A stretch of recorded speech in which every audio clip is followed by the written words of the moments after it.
In the past, you have said that people should operate within their circle of competence. My question is, how does one figure out what one circle of competence is? It's a good question. Some of the people in the audience are identifying with it. I can hear them. It is a question of being self-realistic, and that applies outside of business as well. I think Charlie and I have been reasonably good at identifying what I would call the perimeter of that circle of competence. But obviously, we've gone out of it. I would say that in my own case, I've gone out of it more often in retail than in any other arena. I think it's easy to sort of think you understand retail and then subsequently find out you don't, as we did with the department store in Baltimore.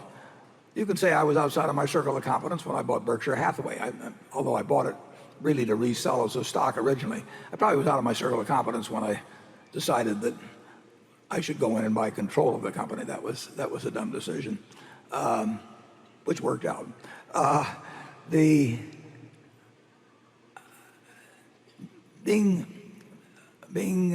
realistic in appraising your own talents and shortcomings, I think. I don't know whether that's innate, but some people seem a whole lot better than it, the others. And I certainly know of a number of CEOs that I feel have no idea of where their circle of competence begins and ends. But we've got a number of managers who I think are just terrific at it. I mean, they really know when they're playing in the game they're going to win in, and they don't go outside of that game. I can't tell you the best way to develop a great sense of that about yourself. You might get some of your friends that know you well to offer contributions. Charlie's given me a few contributions occasionally, saying, "What the hell do you know about that?" That's one way of putting it, of course. I don't think it's as difficult to figure out competence as it may appear to you. If you're 5'2", you don't have much of a future in the National Basketball League. And if you're 95 years of age, you probably shouldn't try and act the romantic lead part in Hollywood. And if you weigh 350 pounds, you probably shouldn't try and dance the lead part in the Bolshoi Ballet.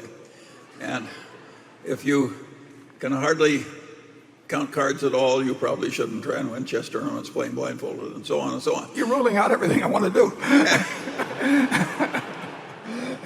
But competency is a relative concept.